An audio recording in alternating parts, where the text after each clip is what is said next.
이 귀한 하루 주셨습니다. 할렐루야 샬롬 하고 우리 인사합니다. 할렐루야 샬롬 샬롬 샬롬 샬롬 샬롬. 하나님 사랑합니다. 여러분 주 안에서 사랑합니다. 오늘 기본 족속의 교훈에 대해서 함께 은혜를 나누시겠습니다. 여호수아 9장 22절에서 27절까지 우리 함께 합독하셨습니다. 이스라엘 민족이 지도자 여호수아 한마음이 되어 하나님을 믿는 믿음이 충만할 때 그들 앞에 승리의 역사가 나타나죠. 하나님 말씀대로 그 작전대로 순종해서 행해서 이제 아이성을 점령하게 됩니다. 여리고를 징벌하고 이제 아이성을 쳐서 기쁜 승리의 기쁨이 있었죠. 그랬더니 가나안 족속들이 이제 크게 두려워합니다. 왜냐하면 가나안에 있는 모든 족속들을 죽이라 했기 때문에. 그래서 가나안 족속들이 꾀를 내죠. 먼 곳에서 우리는 왔노라. 그래서 히위 사람들이 속입니다. 이스라엘의 승리의 소식을 듣고 나라의 멸망을 그들이 두려워하죠. 그리고 온 민족이 모여서 회의를 한 거예요. 회의한 결과가 이스라엘과 불가침 협정을 맺어 나라와 민족을 보호하자. 근데 그 협정을 승낙할 수 있을 것 같지가 않으니까 우리는 먼 곳에서 왔노라 라고 이렇게 거짓말을 하죠. 헤어진 전대와 찢어진 옷과 그리고 곰팡이가 난 빵, 그죠? 이렇게 낡은 옷, 기운 신발을 신고 다 마르고 곰팡이가 난 떡을 준비하고 우리가 이렇게 먼 곳에서 왔습니다. 그 얘기에 그만 하나님께 묻지 아니하고 또 묻지 않습니다. 처음에 아이성 침략할 때도 하나님께 묻지 아니하고 정탐꾼을 보내서 그저 3천여 명만 그리 올라가게 하자. 그렇게 사람이 생각을 했다가 크게 혼이 났는데 또 다시 묻지 않습니다. 그리고 그냥 그들을 받아서 물 깃는 자, 나무 패는 자로 만들어버리죠. 그리고 나중에 사흘 후에 그것을 알게 되죠. 왜 너희들 거짓말했느냐 여호수아가 물으니까 얘기를 하죠. 절하면서 화친 조약을 맺었으니까 이제 우리를 살려달라고 당신들 뜻대로 하라고 간절히 요청을 합니다. 여호수아가 기본 장로들을 청하여 그들의 거짓말 추궁하죠. 22절에 너희가 우리 가운데 거주하고는 어찌하여 우리는 너희에게 심히 멀다 하여 우리를 속였느냐. 그랬을 때 대답이 당신의 24절입니다. 하나님이 야훼께서 부족 모세에게 명하사 이 땅을 다 당신에게 주고 이 땅 거민을 당신들 앞에서 멸하라 하신 것이 당신의 종에게 들렸기 때문에 우리가 죽을까 하여서 이렇게 했다, 잘못했다라고 얘기를 합니다. 우리는 그래서 여호수아는 그들을 멸하지 못하고 회중과 야훼의 단을 위하여 물 깃는 자와 나무 패는 자가 되게 합니다. 그 본문에서 하나님이 말씀하시는 교훈이 무엇일까 우리 다시 한번 살펴보도록 합니다.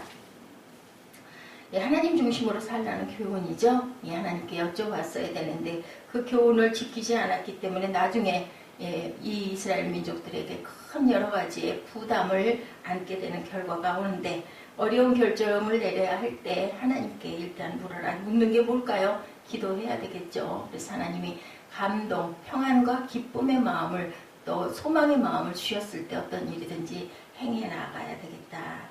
하나님 중심의 삶을 살아라 인 겁니다. 사람 중심의 사람 지식으로 사람 지혜로 가지 말고 하나님 중심으로 가라. 사도 바울은 하나님의 미련한 것이 사람의 지혜로움보다 낫고 하나님의 약한 것이 사람의 강함보다 낫다라고 이렇게 말하죠. 어느 경우에도 하나님의 뜻을 찾고 기도로 준비할 줄 알아야 된다. 이스라엘이 하나님 중심의 삶이 아니라 자신들이 좋아 보여 판단하고 결정한 결과 기브온과 화친을 한 그들은 기브온인들로 인하여 많은 환난과 그리고 가시를 어려움을 떠안아야 했다. 기브온을 돕는 일을 떠안아야 했죠. 가나안 5개국은 연합하여 자기들처럼 이스라엘을 대적하지 않고 화치는 날 기브온을 이제 막 공격합니다. 책임을 묻죠. 그 결과 기브온인들은 이스라엘에게 도움을 요청할 수밖에 없죠. 저울이 죽게 되었습니다. 도와주십시오 합니다. 그래서 이스라엘이 큰 기근이 또한 재앙이 온 일도 또 있었죠. 사무엘하 21장 1절에서 9절에 나타나 있습니다. 후에 사울왕이 기브온인들을 이유 없이 미워하고 박해하다가 그만 죽임을 당하는 일들이 나타나기도 합니다. 하나님께 기도하던 중에 원인을 안 다윗은 기브온인들에게 해결책을 묻습니다. 기근이 왔죠. 다윗 왕 때도 크게. 사울의 후손 중 7명을 징계하여 기근의 환난을 극복한 일이 있었죠. 그리고 하나님 중심으로 나 중심으로 일하고 결정하고 살아가는 이런 일들이 일어난다. 하나님 중심으로 살아간다는 것은 영적인 것을 육적인 것보다 우선하는 일, 그리고 신앙생활을 세상생활보다 우선해서 살아가는 일, 그리고 무슨 일이나 하나님의 이 일을 기뻐하실까 생각해보고 예수님께서는 어떻게 하실까 이런 생각을 먼저 해볼 줄 알아야 된다. 고문의 이스라엘처럼 군인이나 여러 가지 환란의 일을 떠맡는 일 없이 형통의 길을 갈 수 있으려면 우리가 항상 너무 성급하게 어떤 일을 처리하지 말아야 된다는 것을 말씀합니다. 또한 하나님에 대한 약속을 중요시 여기라 하는 교훈이 이러한 여러 가지 큰 일들을 책임을 떠안게 되고 이런 가시의 일들이 일어나는 것은 하나님께 묻지 않았던 그 결과이라는 것이죠. 이스라엘 사람들은 기브온이 자기들을 속이고 화친 조약을 맺은 사실을 알고 거짓말을 했으니 이제는 어떻게 할까. 얼마든지 약속을 깨고 멸할 수 있었지만 맺은 조약을 지켜야 했어요. 하나님의 이름으로 맺었기 때문에. 여호수아 9장 18, 19절에도 모든 족장이 회중에게 이르되 우리가 이스라엘 하나님 야훼로 그들에게 맹세하였은즉 이제 그들을 건드리지 못하리라. 누구 이름으로? 야훼 이름으로 맹세하였은즉입니다.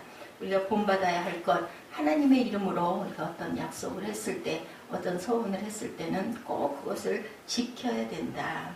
엄연히 불법적인 조약 체결이었습니다. 속임을 당했으니까. 그거 그냥 니들이 우리 속였으니까 안 해도 된다, 해도 될 건데 그럴 수가 없었던 거죠. 이스라엘의 입장으로는 여호수아의 마음에는 그렇게 파기할 수가 없었습니다. 하나님 앞에서의 맹세였기 때문에 하나님 중심의 자세, 신앙인의 자세는 바로 하나님 앞에 맹세한 어떤 맹세도 우리는 그것을 꼭 잘 지켜나가야 된다. 야곱은 베델에서 하나님께 세 가지 서원을 하죠. 그러나 그는 하나님이 그를 인도하시고 축복하셨지만 세상살이 영을 매어 이 하나님과의 약속을 잊어버리고 세겜에서 세상적으로 살아갑니다. 그 결과 세겜에서 그와 그의 가족에게 크나큰 환란이 찾아오는 일을 우리가 봅니다.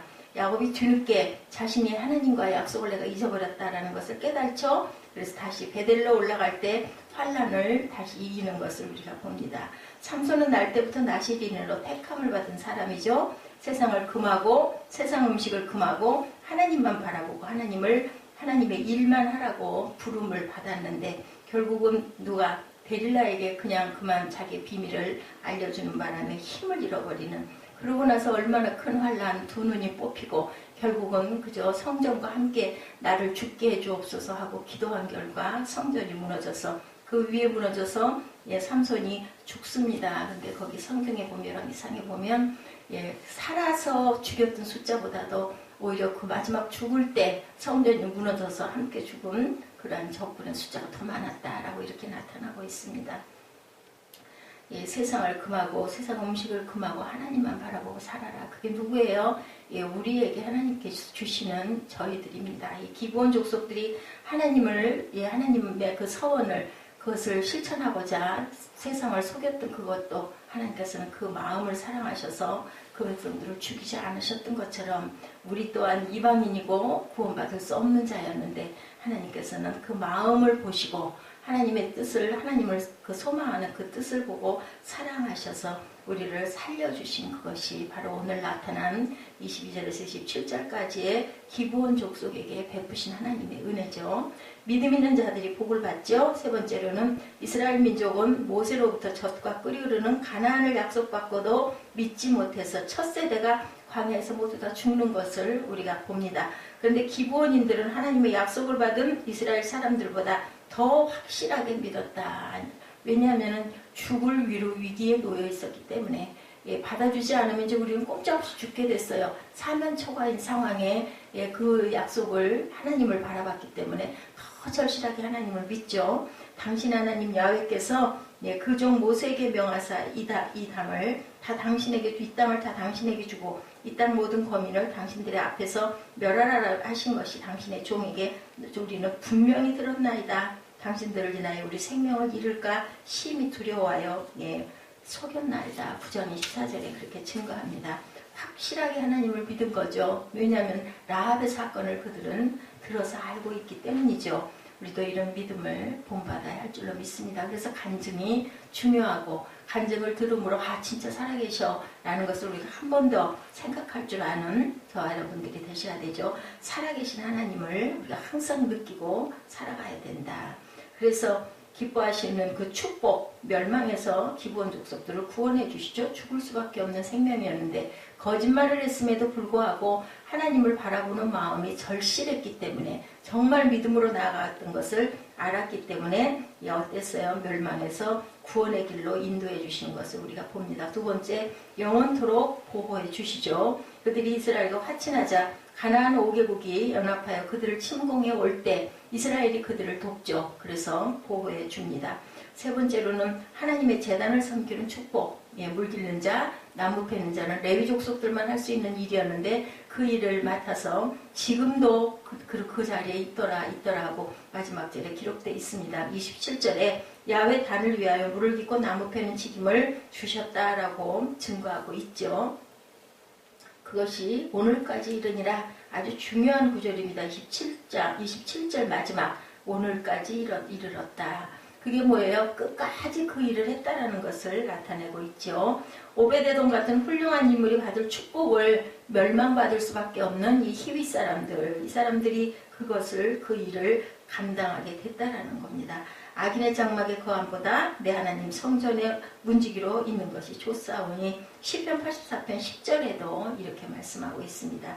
우리 하나님이 역사의 중심도에 그냥 스쳐갈 정도의 보잘것없는 기브온인들에게 수천 년 전에 기록하시고 성경에 그들의 이름이 남는 그 이유는 우리도 똑같이 기브온인들처럼 스쳐 지나가고 잊혀질 수밖에 없는 그러한 아주 죄인 중에 죄인인데 이방인이었는데 그렇게 살았을 때 기브온인들처럼 절실한 마음으로 하나님을 섬기며 끝까지 살았을 때 하나님께서 우리를 보호하시고 큰 축복을 주신다는 것이 이 본문의 영적인 또 하나의 메시지입니다.